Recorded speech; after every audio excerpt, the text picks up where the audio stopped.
Bom, para a live de hoje eu quero dar a introdução direta ao JavaScript, né? Eu estou usando aqui o jsplayground.dev para poder utilizar, né, e brincar um pouquinho com vocês com os códigos que a gente vai brincar. Eu quero ir direto ao ponto. Eu não quero dar introdução histórica de JavaScript nem nada do tipo. Eu quero ir direto ao ponto. Nas aulas mais avançadas, na última aula, provavelmente eu vá utilizar o VS Code, tá? Mas para essas introdutórias eu vou utilizar o JS Playground mesmo, tá bom? Vamos lá. Primeiro, conceitos básicos do JavaScript. Vamos começar por variáveis, beleza? As variáveis, gente, elas nada mais são do que uma forma de armazenar alguma informação. Posso armazenar, posso armazenar algo aqui dentro. Então, dentro do JavaScript, nós temos algumas nomenclaturas para a gente trabalhar com variável. Nós temos um modelo antigo que era usado, que era o var. Você passava o nome da variável e o valor de dentro da variável. A sintaxe ficava mais ou menos assim. Nós temos o let, que hoje é o substituto do var, né? Ele é uma variável que a gente pode mudar o valor que a gente insere dentro dele. Eu posso substituir ele. E nós temos o const, que ele também é uma variável que pode armazenar um valor, só que a diferença é que no caso do const, esse valor aqui, ele é imutável, ele não pode ser mudado. É como se fosse uma trava. Se eu quero colocar uma variável que nessa variável ela não mude, né? O dado que estiver sendo interpretado dentro dela não mude, eu tenho que fazer basicamente isso. Eu vou expandir aqui para ficar melhor de vocês visualizarem e dar um zoom aqui melhor. Então, primeira coisa que eu preciso me preocupar aqui é: hoje em dia não utilizamos com tanta frequência, não utilizamos mais o var. O que vamos trabalhar geralmente é o let para valores que podem mudar e o const para valores que não podem ser alterados, não podem mudar, valores travados. Um exemplo, o valor do pi. O valor do pi eu posso deixar ele com um valor específico, travado, ele não muda, né? E aí o pi eu armazenaria dentro de um const. Enquanto o nome de uma pessoa eu posso colocar no let, porque a pessoa, ao digitar, ela pode errar alguma coisa. Se eu deixar dentro do const, ela não vai poder corrigir o erro dela, entende? Então, tudo que pode ser corrigido ou alterado, a gente deixa dentro da variável let, tá bom? Vou fazer alguns exemplos aqui para poder a gente ter em mente na hora de usufruir disso aqui, mas a base das variáveis é essa. Nós temos alguns tipos de dados dentro do JavaScript que eu acho que é muito importante da gente levar isso adiante. Primeiro são os números, né? Os numbers. Os números, eles podem ser inteiros ou podem ser flutuantes. E qual a diferença? Número inteiro, geralmente, nós temos aqui 10, por exemplo, que é um número inteiro. Um número flutuante, por exemplo, 7,5 ou 7,5, no caso, né? Aqui a gente utiliza o ponto sempre, né, na nomenclatura, mas basicamente a diferença é essa. Números inteiros não têm casas decimais, números flutuantes têm casas decimais. E esses são os tipos de dado number. Dentro do JavaScript, deixa eu só aceitar mais alguém aqui. Dentro do JavaScript, temos também tipos de dados como strings, que elas são basicamente os caracteres, né? Qualquer letra, A, B, C, A, B, C, caracteres especiais, né? Como, por exemplo, asterisco, o maisinho, a barra. Esses são strings, são conjuntos de caracteres. Temos também os booleanos. E os tipos de dados booleanos, eles só são dois. Pode ser true ou false. Então é um tipo de dado que ele só pode ser verdadeiro ou falso. E aí nós temos os dados mais complexos, né? Como, por exemplo, os null, que são dados vazios. Eles basicamente não têm nada, né? São dados vazios. Temos também undefined,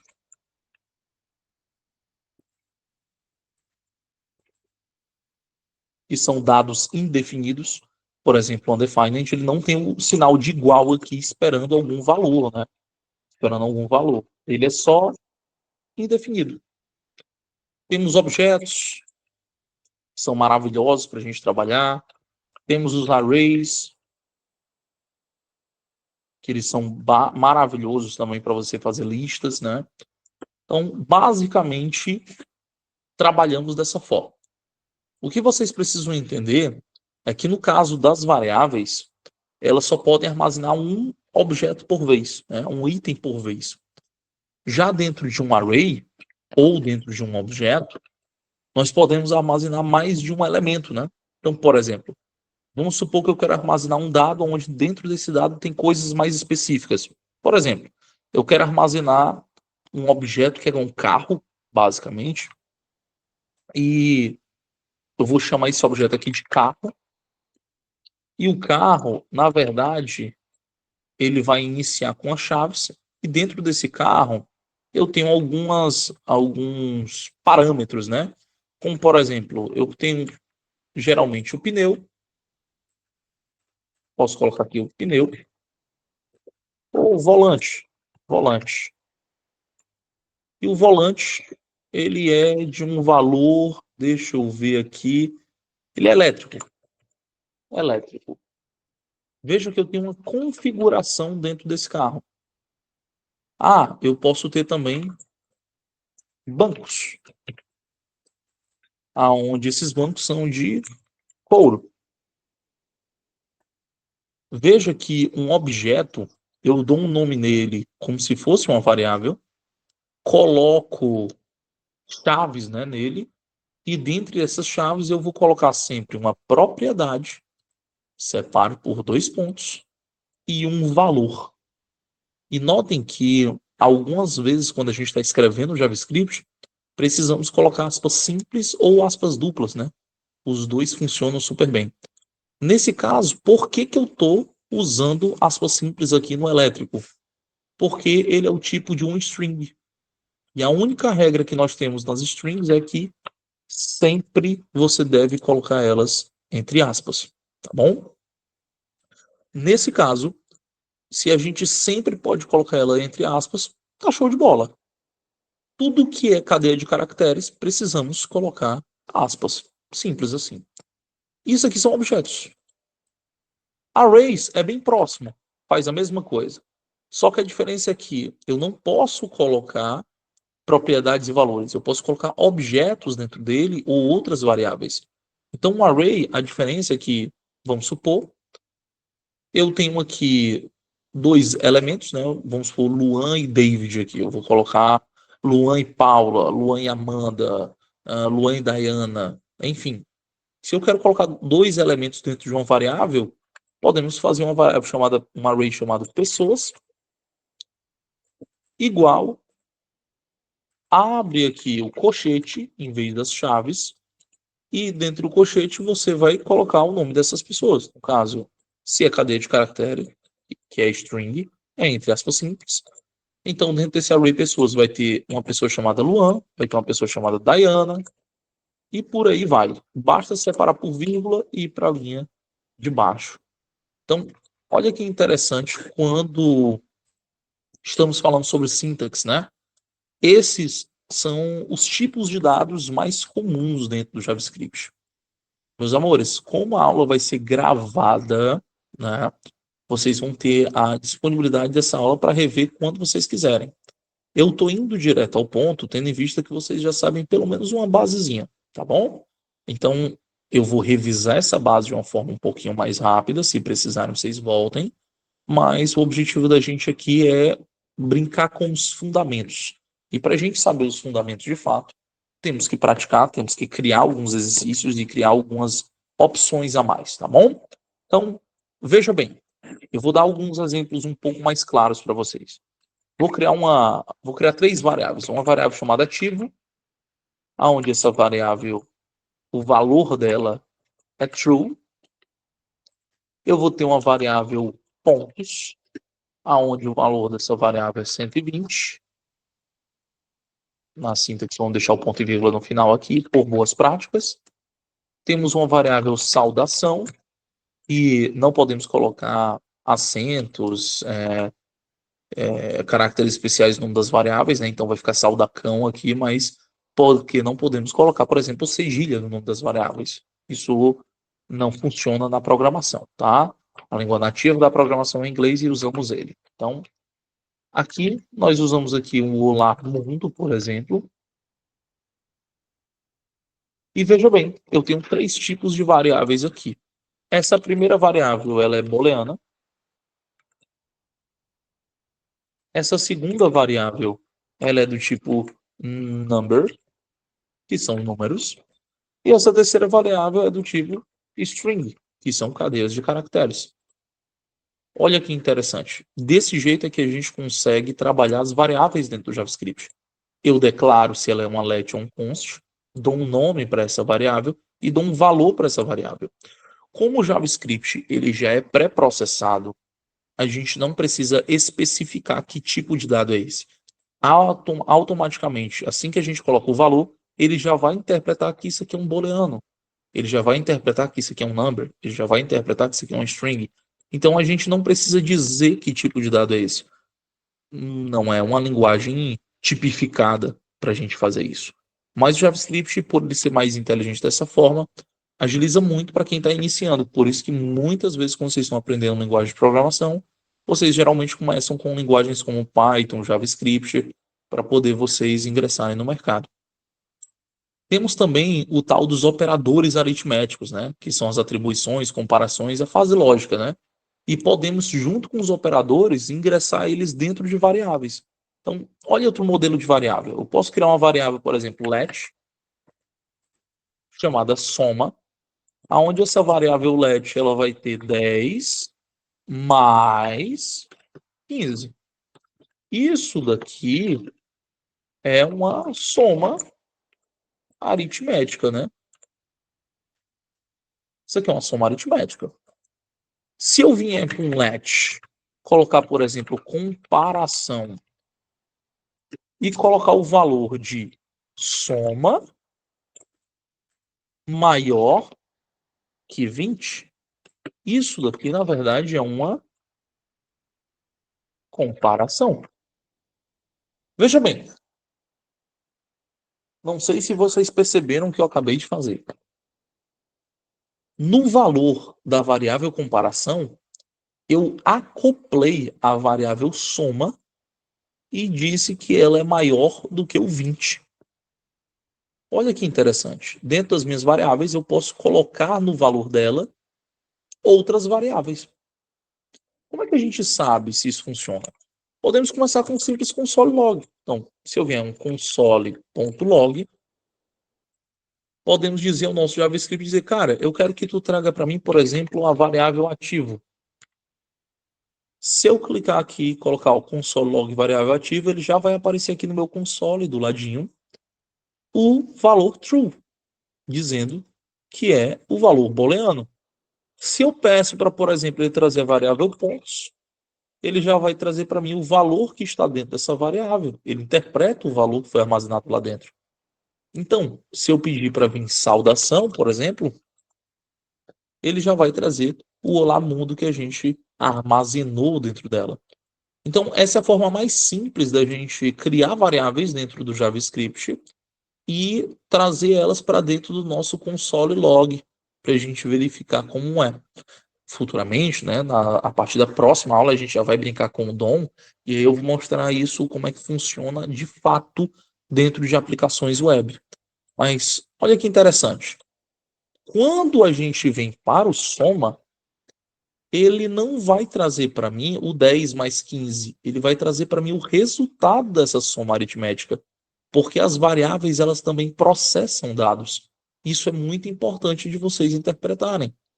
Porque eu posso dizer para o usuário digitar algo e trazer aqui e dizer, ó, some essa coisa que o usuário digitou.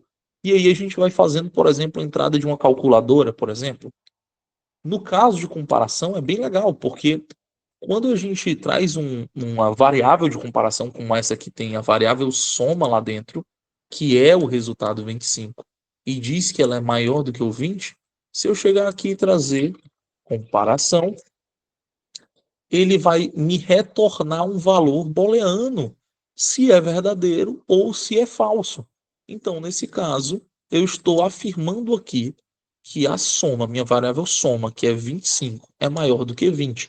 E ele vai avaliar e dizer se é verdadeiro ou falso. Agora, se eu dizer que é igual, ele vai me dizer, ó, a soma é igual a 20, não faz nenhum, o menor sentido para ele, porque ele não entra como operador de comparação. O operador de comparação é maior que, menor que, diferente. Um exemplo, se eu digo que soma é menor que 20, ele vai me dizer que é falso. Se eu digo que soma é diferente de 20, ele vai dizer que é verdadeiro. Então, nós temos um operador de comparação que é o conjunto da exclamação com o igual. Temos o maior que, temos o menor que. Esses são alguns dos comparadores de operadores de comparação aritmética que nós temos. E vamos usufruir deles constantemente. Aqui temos alguns exemplos práticos que eu quero mostrar para vocês, para a gente continuar avançando aqui nos nossos estudos. Mas antes disso, como é um benefício para quem está em live, deixa eu perguntar aqui no chat. Pessoal, tá tranquilo de entender até agora? Estão conseguindo acompanhar o ritmo? Show. Ok. Show. Beleza, belezura. Então o titio pode pisar um pouquinho no acelerador, né? Vamos para alguns exemplos práticos e vamos ver um pouquinho de como funciona a criação de alguns códigos de cálculo simples, tá? Vamos começar com o mais básico. Vamos fazer uma calculadora simples de soma aqui. Eu vou fazer um let, vou chamar uma variável de A e vou dizer que o valor dessa variável é 5. Vou criar mais uma variável let, dizer que o valor dela é 3. E vou criar uma variável também let chamada soma, aonde eu vou dizer que o valor dela é o valor da variável A somado com o valor da variável B. Desse jeito, eu posso vir para o meu console log e dentro do console log dizer retorne para mim o valor da soma. Então, ele vai entender, ele vai interpretar que o Azinho é a nossa variável que tem o valor 5 e o nosso B é a variável que tem o valor de 3. 5 mais 3 é igual a 8. Então, não seria mais fácil eu vir aqui e colocar 5 e 3 não aqui? Na verdade, não. Como a variável ela serve para armazenar dados, eu posso fazer com que o valor de A e B, na verdade, não seja fixo, mas seja um valor digitado pelo usuário. E aí a variável soma desse fato, ela vai de fato servir para fazer o cálculo simples funcionar. Bom, temos também algumas condições, né? A famosa condição simples. Na programação, os condicionais, eles são basicamente quem manda na lógica da coisa. Então, vou dar um exemplo do famoso if e else, né? If e else. Nós temos esses dois condicionais que basicamente eles são a base. Tem outro e tal, que é o elif e tal, o else if no caso, né? Mas por enquanto o if else é basicamente eu dizer se algo acontecer, faça tal coisa. Já o else é caso contrário, faça tal coisa. Então, basicamente, o if é o se algo acontecer, faça isso. O else, caso contrário, caso isso não aconteça, faça isso. Então, vamos ver na prática como isso funciona. Eu vou colocar um if e a sintaxe me diz que dentro do if eu preciso colocar entre parênteses, não precisa estar junto, tá? Quando os parênteses estão junto de um nome, ele vira uma função. Nesse caso aqui é uma condição. Então, o if, ele tem parâmetros, né? O que está dentro de parênteses a gente chama de parâmetros. E dentro desses parênteses, né, os parâmetros que a gente vai utilizar é a condição para que o if aconteça. Então, por exemplo, se uma variável chamada idade ela for maior ou igual a 18, aí eu lanço as chaves e digo o que que vem. Eu quero que você diga no console.log a seguinte mensagem: você é maior de idade. Visto isso, no finalzinho do if, depois de finalizar as chaves, né? A gente vem com else. E o else, ele não precisa de condição. Eu não preciso colocar um parênteses, porque o else é sempre o caso contrário. Então, caso de cima não aconteça, você vai fazer tal coisa. E o tal coisa vai ser, vou colocar um console.log e vou dizer, se você não tiver uma idade igual ou maior que 18, no caso aqui, você não é maior de idade. Basicamente, eu estou informando para ele que essas são as condições para algo existir. Na programação, a maior parte dos dados que você trabalha é dessa forma. E podemos criar e gerar funções para verificar isso acontecer. Mas o que você precisa saber é que na programação do JavaScript, a sintaxe de você utilizar o condicional é exatamente essa, tá bom? Como é que a gente faz, por exemplo, aplicações reais no código? Como é que a gente faz isso aqui se tornar funcional? É por meio de algo chamado funções. E essas funções, elas basicamente vão acoplar coisas dentro dela, valores dentro dela. Então a gente coloca o nome da função, o parâmetro, se ela tiver. Se ela não tiver, deixa só os parênteses vazios, só para dizer que é uma função. Abre as chaves e tudo que tiver dentro da chave ela tem que executar. Ou seja, para isso aqui funcionar, na verdade ele não pode estar solto. Ele tem que estar dentro de uma função, por exemplo. Então vamos fazer isso. Vou dar um Ctrl X e vou dizer function para dizer que é uma função e eu vou dizer chamar validar tudo junto. Idade. Essa técnica de nomenclatura que eu estou utilizando se chama camel case, né? E por quê? Porque ele, no meio da palavra, né? Se eu tenho duas palavras, a minha segunda palavra eu deixo com letra maiúscula. Nunca eu posso fazer com que a minha primeira palavra da função seja uma letra maiúscula. Se for assim, a gente está afetando diretamente um componente em React. Nesse caso, é só uma função simples, então eu só posso colocar a letra maiúscula depois do primeiro caractere. Nesse caso, eu coloco validar nó minúsculo e o idade com o i maiúsculo, formando como se fosse uma corcova de um camelo. Por isso o camel case. Então, nesse caso aqui, não podemos esquecer dos parênteses para dentro dele dizer se tem ou não parâmetro. Nesse caso, eu quero validar a idade. Qual o primeiro parâmetro que eu tenho que me preocupar? Idade. Para minha função funcionar, o parâmetro idade tem que existir. Então, aqui dentro, colocamos a nossa condição do if e do else. Olha que interessante. Nesse caso aqui, temos um famoso aqui, bem famosinho, estrutura lógica para você conseguir, de fato, criar um verificador de idade. Olha que legal, que interessante para poder a gente trabalhar. E se eu te disser que aqui dentro eu já posso colocar, por exemplo, a minha idade, minha variável idade. Então veja bem, posso vir para cá e dizer, eu vou ter um let chamado idade, opa, chamado idade, que o valor dessa idade vai ser 17. E aí, eu vou vir aqui embaixo, depois da minha função, e vou chamar essa função. Como é que eu chamo ela? Eu trago o validar idade e chamo ela. Para isso se tornar possível, existem algumas observações que a gente precisa fazer. Geralmente, não colocamos as variáveis dentro dela, ainda não, porque temos como deixar que o usuário de fato acesse essas idades.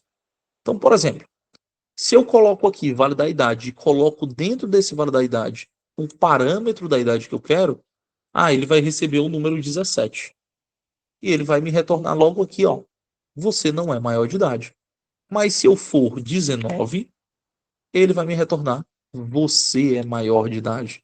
Olha que interessante como funciona uma função em JavaScript. Acabamos de criar uma lógica onde verifica se a idade é maior ou igual a 18. Se for, vai dizer essa mensagem. Caso contrário, vai dizer essa outra mensagem. E veja bem, eu estou utilizando como sintaxe esse jeitinho específico de escrever, aonde eu digo o nome da função, function, nome da função, e em seguida eu já falo logo para ele qual é o parâmetro que eu vou trabalhar. Mesmo que aqui eu tenha dito idade e essa idade basicamente não apareça em mais nenhum canto além da minha validação, ele sabe que se eu colocar algum parâmetro aqui dentro, esse parâmetro vai ser substituído pela idade. Então, se eu coloquei aqui na chamada da minha função validar idade 19, ele vai pegar esse 19, vai mandar para substituir por essa idade, que vai substituir por essa idade aqui na verificação. Então, ele está fazendo quase que uma triangulação para poder lhe dar a minha checagem, né? E como eu coloquei uma comparação, o que está acontecendo aqui? Eu estou dizendo para ele que pode ser maior ou igual a 18 para você dar essa mensagem. Logo, se eu colocar 18, ele vai continuar validando que eu sou maior de idade. Já se eu coloco 9, ele já diz para mim que você não é maior de idade. Luan, tu não colocou nada. Nada é um valor nulo, né? Vazio. Vazio é como se fosse zero, né? Vazio é menor que 18, é menor que 19 e por aí vai. Entendeste? Nesse caso aqui, acabamos de fazer o nosso primeiro programinha de uma forma rápida e simples, entendendo como funciona comparadores lógicos, matemática, condicionais, funções e de fato ver elas funcionando. A regra é sempre clara. Ao criar uma função, você vai escrever dessa forma: function, o nome da função, os parênteses sempre grudado com o nome da função, e se você precisar ter, coloque um parâmetro dentro desses parênteses, né? Abre as chaves e coloca o que você quiser executar dentro dessas chaves. E a função vai sempre executar toda a vida que ela for validada. E hoje eu mostrei, por exemplo, isso sendo feito dentro de um if e de um else. Mas isso aqui pode ser uma calculadora, uma função para somar, uma função para subtrair. Eu faço outra função de multiplicação. E cada função dessa eu posso fazer ser chamada quando uma tecla for acionada.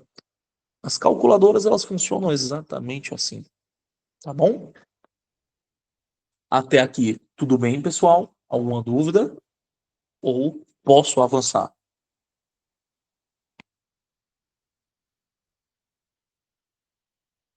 Chatzinho, chatzinho.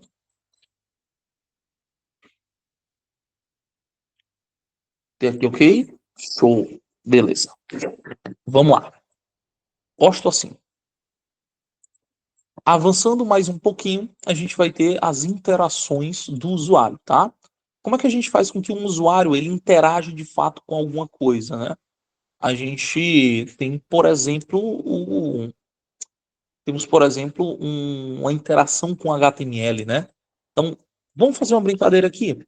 Eu vou vir para a área de web, onde eu tenho como fazer HTML, CSS, JavaScript, e vou utilizar ela como base aqui para a gente visualizar no campinho o que vai acontecer. Primeira coisa que a gente deve se preocupar é que eu posso vir para cá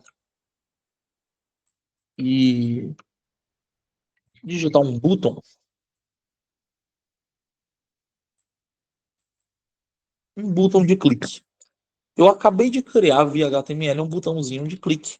Gente, não vou explicar HTML nem CSS para vocês. Aqui é JavaScript, tá bom? Então, botãozinho de clique, normal.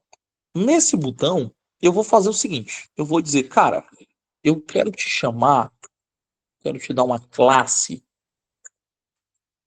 quero te chamar de BTN entrar. Vou chamar de BTN entrar. Essa vai ser a sua classe. Ou melhor, em vez de classe, vai ser o seu ID, vai ser o seu ID. Aqui eu posso trazer um nome ou um apelido. Vamos supor que eu queira responder esse clique com a entrada de um formulário, por exemplo, um alerta, por exemplo, para uma mensagem que vai abrir no meu site. Isso aqui é muito simples. Eu venho no JavaScript, eu vou criar uma função. Essa função eu vou chamar de exibir mensagem. Essa mensagem, ela não vai ter parâmetro, porque a gente não vai ser uma ação de resposta, né? Não vai ser uma ação que depende de algo ser construído ou feito. Então, nesse caso, eu não preciso de parâmetro. Vou dar um alert, que é um comando, é uma função nativa no JavaScript para abrir um modal de alerta, aonde eu vou dizer dentro desse modal a seguinte mensagem: bem-vindo ao nosso site. Dito isso, essa vai ser a função. Toda vez que eu chamar a função exibir mensagem, ele tem que abrir um alerta dizendo a seguinte mensagem: bem-vindo ao nosso site. O alerta faz a mesma coisa que o console log. A diferença é que vai aparecer no site. O console log não aparece. É por trás, no servidor. E aí, como é que a gente vai fazer esse JavaScript se conectar com o nosso HTML?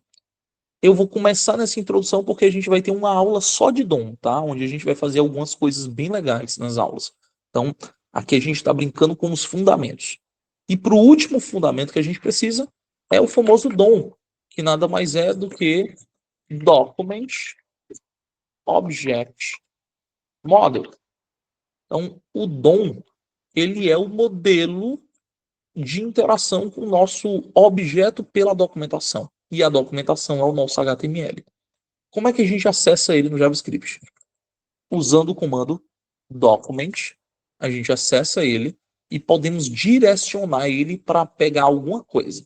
Então, o JavaScript, dentro do meu documento, que ele sabe que é o HTML, documento é o HTML, eu quero que você seja direcionado para pegar algo. Toda vez que você pensa em direção, você tem que dar um ponto final.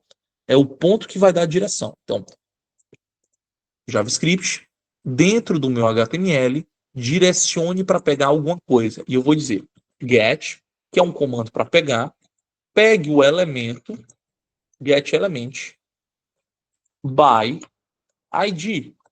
Então, eu estou dizendo para ele o seguinte: o JavaScript, entra no meu HTML e, por favor, seja direcionado a pegar um elemento baseado no meu ID.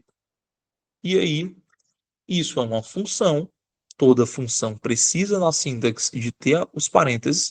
E se eu vou trazer o nome do ID que está lá no nosso HTML, que é o btn entrar, eu preciso entender que esse btn entrar não existe no JavaScript.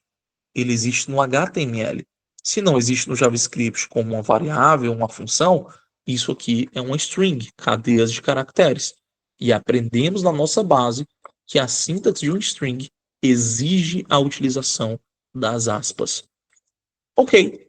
Agora que a gente disse para o JavaScript entrar no HTML, pegar um elemento baseado no ID com o nome de btn entrar, eu vou fazer outro direcionamento para ele, porque aqui ele já pegou. Eu vou dar um ponto de direcionamento e vou dizer: atenção, eu quero que você adicione. Nesse caso, eu vou colocar um add event listeners, tá? Vou deixar até aqui embaixo para facilitar. Adicione um event, à minha lista de eventos, event listener. Vai ficar mais ou menos assim a sintaxe. Adicione um evento à minha lista. Então, add event listeners. O que a gente vai fazer nesse listener? Ele é uma função onde ele tem uma ação separada por uma reação. E qual vai ser a nossa ação? A nossa ação vai ser quando eu clicar no botão, né? Então, vai ser quando eu clicar. Vai ser uma ação de clique. Lembra que é tudo em inglês aqui no JavaScript? Então, vai ser uma ação de clique. Clique existe no JavaScript? Na verdade, ele existe. Mas tudo isso aqui não está dentro do documento do HTML. Então, a ação de clique não é para o botão do nosso HTML. Nesse caso, isso daqui não existe no JavaScript, porque eu estou acoplando ele ao meu documento. Então, isso aqui vira uma string. Logo, eu tenho que colocar na ação do clique as minhas aspas simples também. E qual é a reação que a gente vai utilizar? Lembrando que nesse caso é separado por vírgula, né? A nossa reação é a função que a gente criou. E como a função que a gente criou está dentro do JavaScript, mesmo direcionado para o documento, ele vai dar prioridade à leitura do JavaScript. Essa função ela existe aqui. Então, basta colocar o nome dela. Olha que interessante. Vai no meu documento, pega o elemento baseado no ID chamado btn entrar, seja direcionado a adicionar um evento à minha lista. Nesse evento da lista vai ser acionado pelo clique. O clique aonde, Luan? Dentro do elemento by ID que ele selecionou. E qual vai ser a reação separada por vírgula? Vai ser a função que a gente criou. Então, desse jeito, quando eu clicar no botão, ele vai mostrar para a gente um modal. Luan, esse modal não está aparecendo aqui para mim no meu. Não está aparecendo para mim na gravação. Eu vou parar de compartilhar essa daqui, compartilhar minha tela toda, só para vocês verem que ele realmente aparece. Olha só, estou compartilhando a tela toda agora. Se eu vir para o clique, isso daqui é o nosso modal. Esse avisozinho aqui é o nosso modal. Então, olha que interessante. Bem-vindo ao nosso site. Toda vez que a gente clica, o alert aparece. O alert aparece. Legal, né? Isso é a base que a gente fala sobre usar o DOM para se comunicar via JavaScript a uma ação que acontece diretamente dentro do meu site. Meus amores, até aqui tá tranquilo? Chat, por gentileza. Ok, ok. Show de bola. Bom, base dos fundamentos dados. Próxima aula vai ser só sobre brincadeiras com DOM. Eu quero fazer alguns exercícios aqui para praticar a lógica da programação aplicada ao JavaScript. Beleza? Então, deixa eu só pedir aqui para o nosso chat GPT.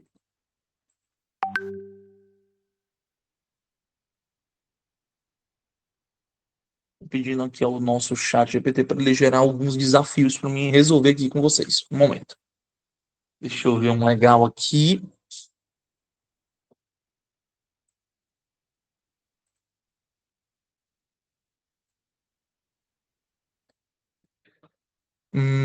Achei esse bem bacana. Como é que a gente pode fazer para realizar cálculos de lógica e lógica de negócio? Vamos lá. Aprendemos a interagir, vamos aprender um pouquinho de cálculo de lógica de negócio. Pode ser? Vamos lá. Bem simples, bem simples. Vamos para um let, para um exemplo de, por exemplo, imagina que você tem um e-commerce e você precisa realizar um cálculo para calcular o total de uma compra. Então, vamos lá. Eu tenho uma variável chamada preço produto. Essa variável preço do produto, ela é do tipo number float. Ela é R$ 150,75. Lembrando que nesse caso não usamos vírgula, usamos ponto porque é o padrão americano, tá? Temos mais uma variável chamada quantidade. aonde o cliente comprou 2 produtos. E eu quero ver o total dessa compra. Quanto é que foi? E formatar como é que essas mensagens vão aparecer para mim. Veja bem, eu vou criar uma variável chamada total compra. E essa variável total compra, ela vai ter o preço do produto, que é a variável que a gente criou lá em cima. Vamos multiplicar pela quantidade e vamos no console.log dizer para ele o seguinte: cara, eu quero que você mostre a seguinte mensagem: total a pagar, mostra o cifrãozinho dos reais. Vou separar por vírgula depois da minha string e vou dizer a variável que eu quero chamar depois. Total compra. Nesse caso aqui, prestem atenção, tá? Eu vou fazer mais um ajustezinho aqui, mas por enquanto vou colocar total compra. Se eu vier para o console, olha que legal.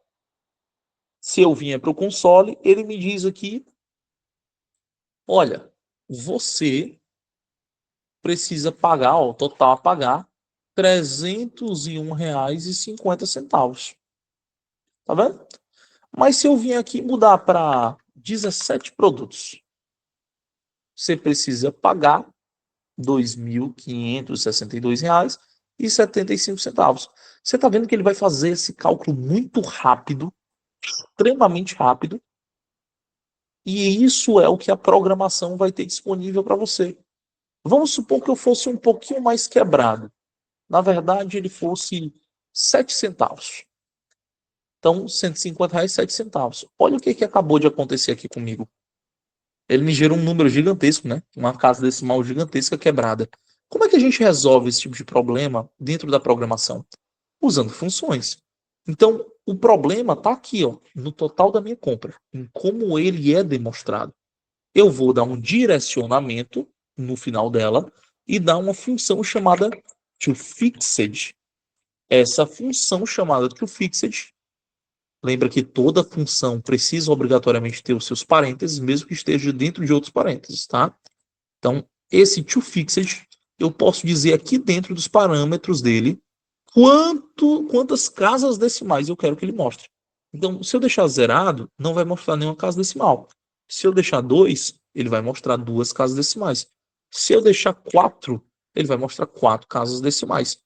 E lembrando que ele sempre vai arredondar os valores demonstrativos, tá? Então, se eu deixar aqui 7 e por aí vai, ele vai abordando, ele vai pegando, né, abordando as nossas casas decimais. Então, é assim que a gente resolve esse probleminha das casas decimais, usando o direcionamento do toFixed. Veja bem, isso daqui é mais uma lógicazinha que a gente tem.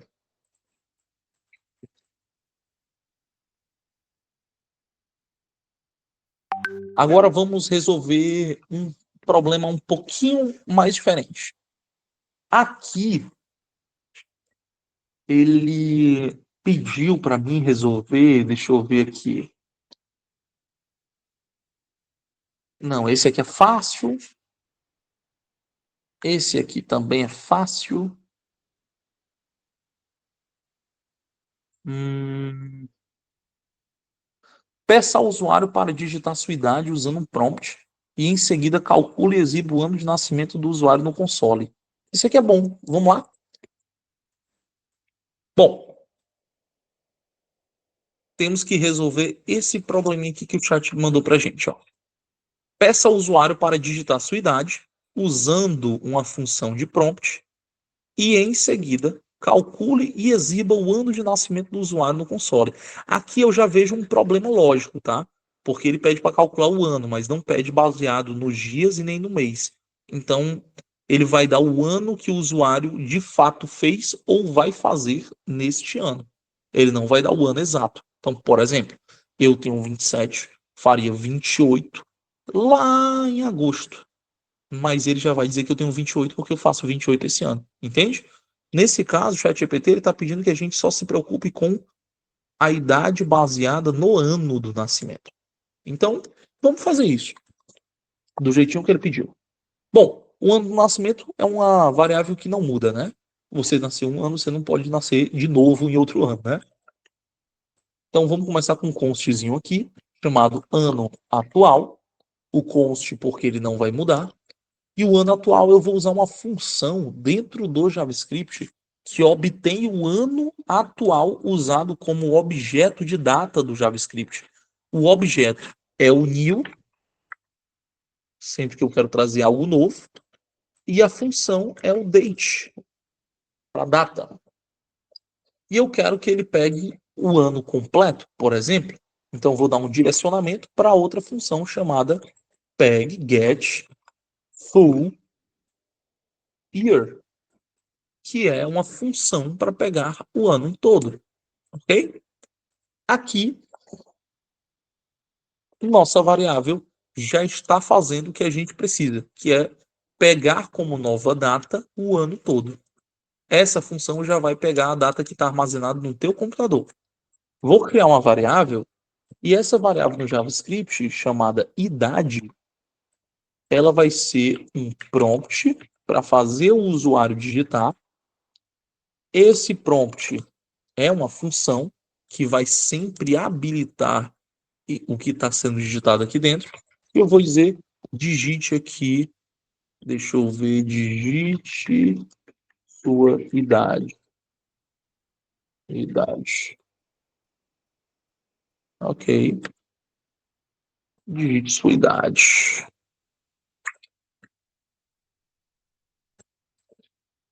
Beleza. Vou pegar a idade e vou. Deixa eu só comentar. Vou comentar essa linha aqui, depois eu descomento ela, só para não ficar spamando aqui o prompt, tá? Que o prompt abre uma guiazinha que vocês não viram, já já eu mostro. Idade, ela. Eu quero que vocês entendam o seguinte: essa função de prompt vai pedir para o usuário digitar algo. E tudo que ele digitar, mesmo que seja número, ele vem para o JavaScript em formato de string.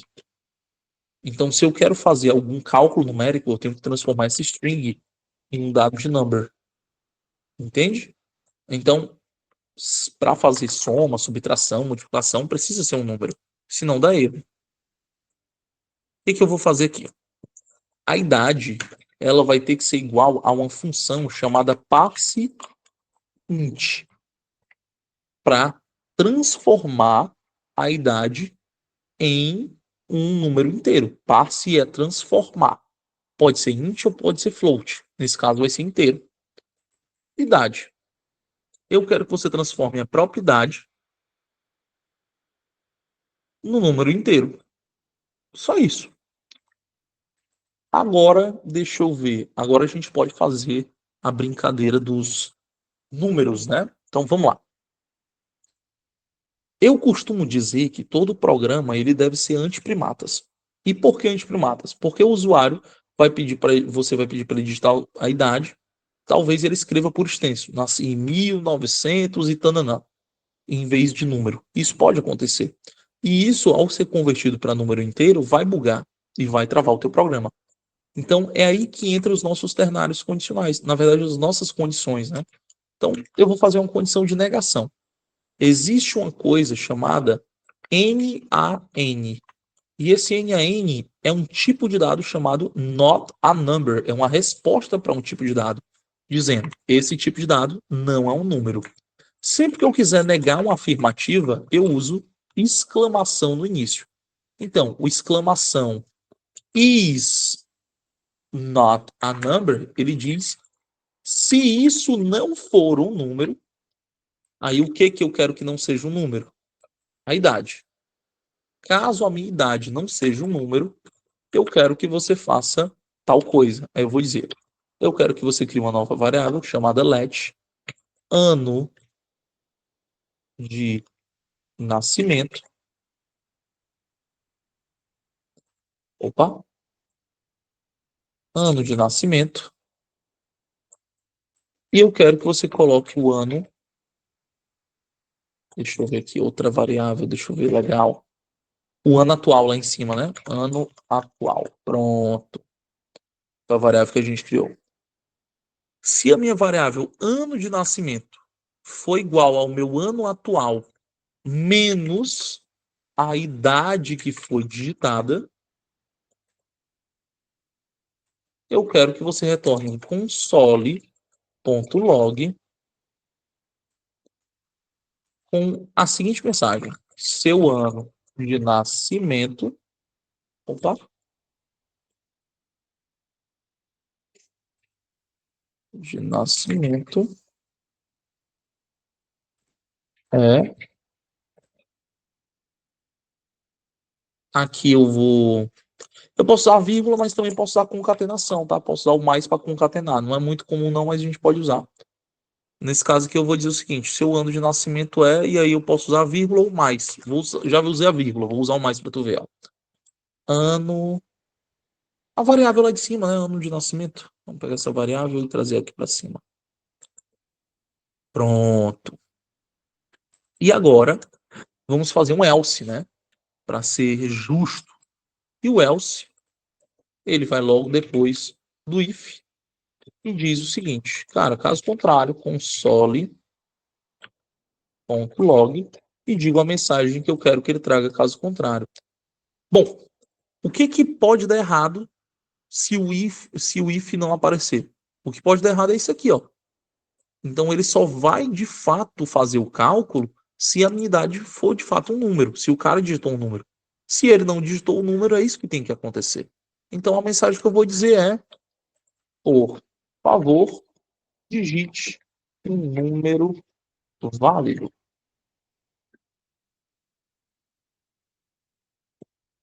Ok, digite um número válido. Vai ficar desse jeito. Agora eu vou descomentar isso aqui e vou compartilhar minha tela toda, só para vocês verem o que vai acontecer. Vamos lá. Vou descomentar agora. Veja bem.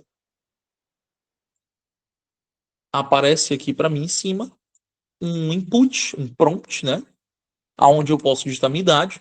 Se eu tentar digitar, por exemplo, alguma letra e dar um OK, ele vai me retornar o console log do else, porque ele não pôde converter usando o passe int. Ele vai dizer, por favor, digite um número válido. Se eu rodar de novo esse site e agora digitar 1997 e der um OK, ele vai dizer seu ano de nascimento é. Aqui tá errado, né? Não é seu ano de nascimento, é sua idade, né? Sua idade é.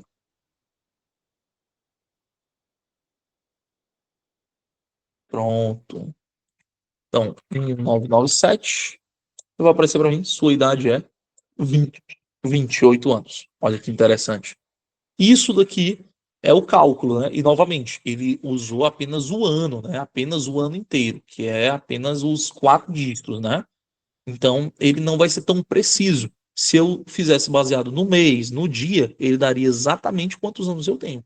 Mas nesse caso, no meu caso, eu ainda vou fazer 28, ou seja, ele está considerando que eu já fiz ou que eu vou fazer, porque eu só peguei o ano, entende? Meus amores, a gente vai parar por aqui. Essa é a nossa primeira live. Avançamos bastante. Esses são os pilares fundamentais do JavaScript. Eles servem exclusivamente para vocês se prepararem para o mercado de trabalho e, de fato, a gente conseguir avançar nas próximas lives, tá bom? Então, meus amores, até a próxima live. Fiquem com Deus, tá bom?